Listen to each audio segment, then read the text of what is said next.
Buenas noches, estimados pasajeros.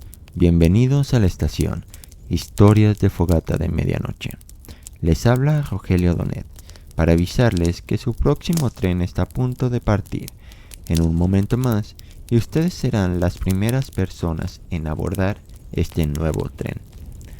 Quiero invitarles por un momento que se junten en la gran fogata que tenemos en la estación para que escuchen la historia de este tren. Desde el autor, la historia tiene un gran misterio.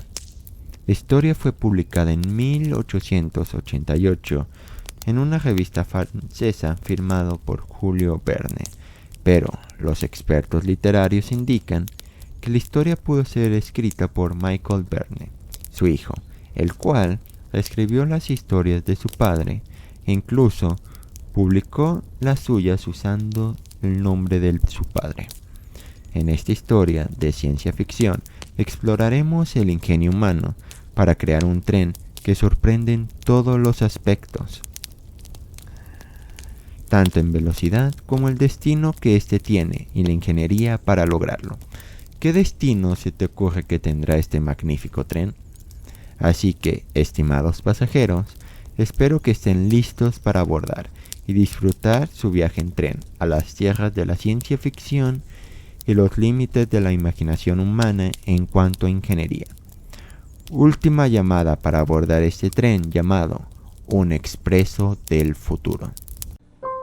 Un Expreso del Futuro, de Julio Verne. «Ande con cuidado», gritó mi guía. «Hay un escalón».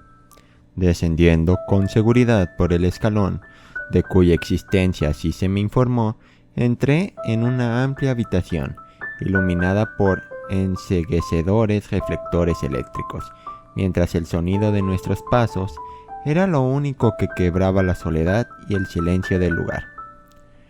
¿Dónde me encontraba? ¿Qué estaba haciendo yo allí? Preguntas sin respuesta. Una larga caminata nocturna, puertas de hierro que se abrieron y se cerraron con estrépito metálicos, escaleras que se internaban, así me pareció, en las profundidades de la tierra. No podía recordar nada más. Carecía, sin embargo, de tiempo para pensar. «Seguramente usted se estará preguntando ¿quién soy yo?», dijo mi guía. «El coronel Pierce, a sus órdenes». «¿Dónde está?». «Pues en América, en Boston, en una estación». ¿En una estación? «Así es, el punto de partida de la compañía de tubos neumáticos de Boston a Liverpool». Y con este gesto pedagógico, el coronel señaló dos grandes cilindros de hierro, de aproximadamente 1,5 metros de diámetro, que surgían del suelo a pocos pasos de distancia. Miré esos cilindros que se incrustaban a la derecha en una masa de mampostería y en su extremo izquierdo estaban cerrados por pesadas tapas metálicas, de las que se desprendía un racimo de tubos que se empotraban en el techo, y al instante comprendí el propósito de todo esto. ¿Acaso yo no había leído un poco tiempo atrás en un periódico norteamericano un artículo que describía este extraordinario proyecto para unir Europa con el Nuevo Mundo mediante dos colosales tubos submarinos? Un inventor había declarado que el asunto ya estaba cumplido, y ese inventor, el coronel Pierce, estaba ahora frente a mí. Recompuse mentalmente aquel artículo periodístico. Casi con complacencia, el periodista entraba en detalles sobre el emprendimiento. Informaba que eran necesarios más de 3,000 millas de tubos de hierro, que pesaban más de 13 millones de toneladas, sin contar los buques requeridos para el transporte de los materiales. 200 barcos de 2,000 toneladas, que debían efectuar 33 viajes cada uno. Esta, «armado de la ciencia», era descriptiva, llevando el hierro hacia 2 navíos especiales, a bordo de los cuales eran unidos los extremos de los tubos entre sí, envueltos por un triple tejido de hierro y recubiertos por una preparación resinosa, con el objeto de resguardarlos de la acción del agua marina. Pasado inmediatamente el tema de la obra, el periodista cargaba los tubos, convertidos en una especie de cañón interminable de longitud, con una serie de vehículos que debían ser impulsados con sus viajeros dentro por potentes corrientes de aire, de la misma manera que son trasladados los despachos postales en París. Al final del artículo se establecía un paralelismo con el ferrocarril, y el autor enumeraba con exaltación las ventajas del nuevo y osado sistema. Según su parecer, al pasar por los tubos debería anularse toda alteración nerviosa, debido a que la superficie interior del vehículo había sido confeccionada en metal finamente pulido. La temperatura se regulaba mediante corrientes de aire, por lo que el calor podría modificarse de acuerdo con las estaciones. Los precios de los pasajes resultarían sorprendentemente bajos, debidos al poco costo de la construcción y de los gastos de mantenimiento. Se olvidaba o se dejaba aparte cualquier consideración referente a los problemas de gravitación y deterioro por el uso. Todo eso reapareció en mi conciencia en aquel momento. Así que aquella utopía se había vuelto realidad, y aquellos 2 cilindros que tenía frente a mí partían desde este mismísimo lugar, pasaban luego bajo el Atlántico y finalmente alcanzaban la costa de Inglaterra. A pesar de la evidencia, no conseguía creerlo. Que los tubos estaban allí era algo indudable, pero creer que un hombre pudiera viajar por semejante ruta, jamás. Obtener una corriente de aire tan prolongada sería imposible.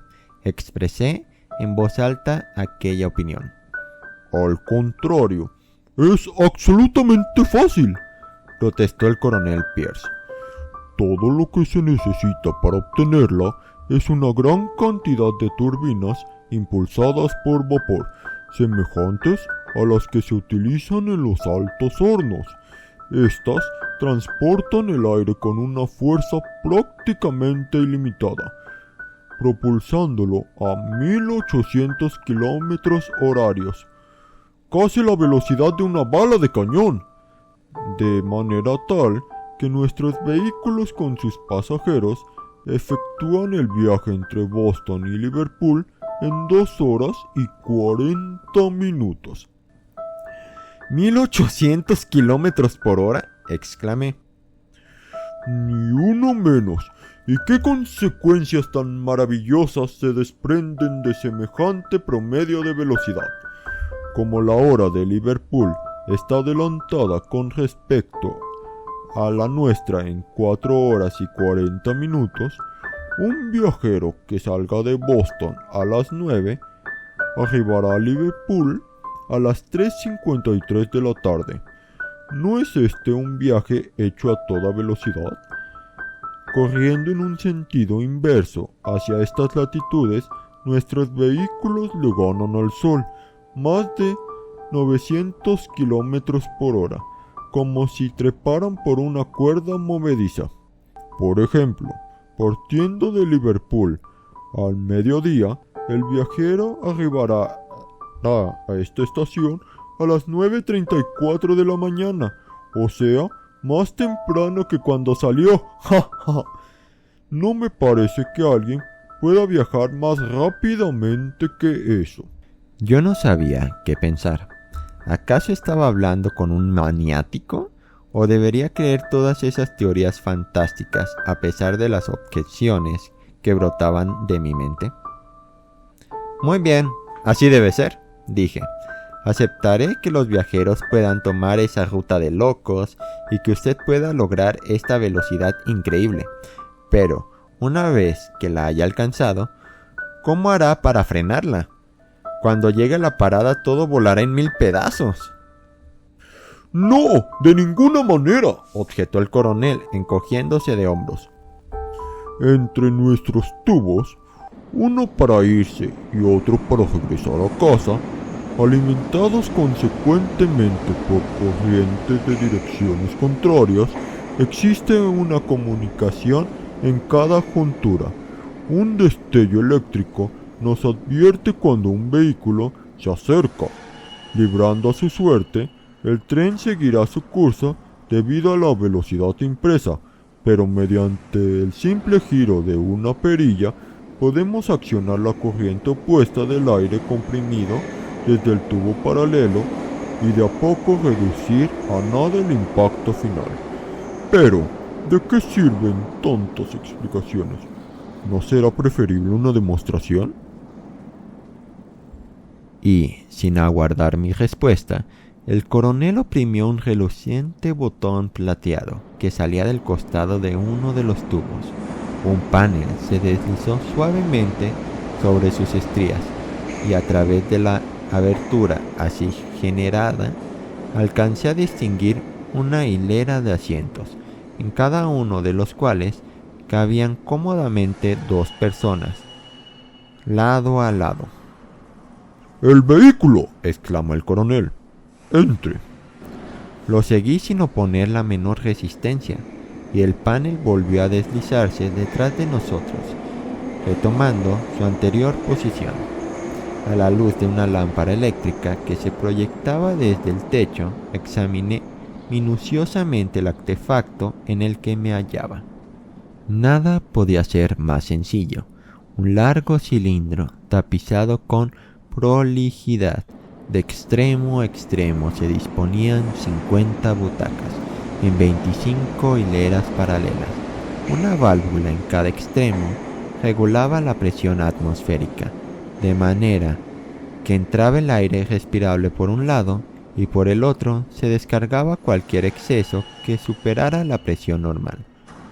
Luego de perder unos minutos en este examen, me ganó la impaciencia. Bien, dije, ¿es que no vamos a arrancar? ¿Si no vamos a arrancar?, exclamó el coronel Pierce. ¡Ya hemos arrancado! ¿Arrancado? ¿Sin la menor sacudida? ¿Cómo era eso posible? Escuché con suma atención, intentando detectar cualquier sonido que pudiera darme alguna evidencia. Si en verdad habíamos arrancado, si el coronel no me había estado mintiendo al hablarme de una velocidad de 1800 kilómetros por hora, ya deberíamos estar lejos de la tierra, en las profundidades del mar, junto al intenso oleaje de cresta espumosa sobre nuestras cabezas, e incluso, en este mismo instante, probablemente confundiendo al tubo con una enorme serpiente monstruosa, de especie desconocida. Las ballenas estarían batiendo furiosos coletazos nuestra larga prisión de hierro. Pero no escuché más que un sordo rumor provocado sin duda por la transición de nuestro vehículo, y ahogado por un asombro incomparable, incapaz de creer la realidad de todo lo que estaba ocurriendo, me senté en silencio, dejando que el tiempo pasara. Luego de casi una hora, la sensación de frescura en la frente me arrancó de golpe del estado de somnolencia en el que había estado caído paulatinamente. Alcé un brazo para tocarme la cara. Estaba mojada. ¿Mojada? ¿Por qué estaba mojada? ¿Acaso el tubo había cedido a la presión del agua? Una presión que obligatoriamente sería formidable, pues aumentaría a razón de una atmósfera y por cada 10 metros de profundidad. Fui presa del pánico. Aterrorizado, quise gritar y me encontré en el jardín de mi casa, rociado generosamente por la violenta lluvia que me había despertado. Simplemente me había quedado dormido mientras leía el artículo de un periodista norteamericano referido a los extraordinarios proyectos del capitán Pierce, quien, a su vez, mucho me temo que también había sido soñado. Estimados pasajeros, espero que hayan disfrutado su viaje a las tierras de la ciencia ficción y la tecnología. Espero que no hayan sentido claustrofobia o miedo de que entrara agua al vagón. Sé que en la actualidad puede que ya haya esos trenes veloces, pero en 1888 solo era algo que se podía imaginar. Y la lectura, uno de los parajes que nos ayudaría a imaginarlo. ¿Cuáles creen que sean los próximos transportes que tengamos en el futuro? ¿O ya están imaginando en nuevas historias de ciencia ficción? Te invito a dejar la respuesta de estas preguntas en la sección de comentarios, así como tus reflexiones acerca de esta historia. Y si te gustaría escuchar más historias de ciencia ficción como de Julio Verne. Nuestro viaje del día de hoy ha terminado. Es hora de abandonar este expreso del futuro. Si esta historia fue de tu agrado, te invito a darle me gusta, explorar las historias que ya hemos subido al canal como de autores clásicos, como de mi propia autoría, y suscribirte para escuchar las nuevas historias que estaré compartiendo contigo todos los viernes a las 6 antes del atardecer. Así que, corre, toma el próximo tren que te llevará a un futuro mejor, lleno de tecnología y cosas buenas para ti en todos los ámbitos. Dinero, salud y quién sabe, y encuentres el amor en la siguiente estación.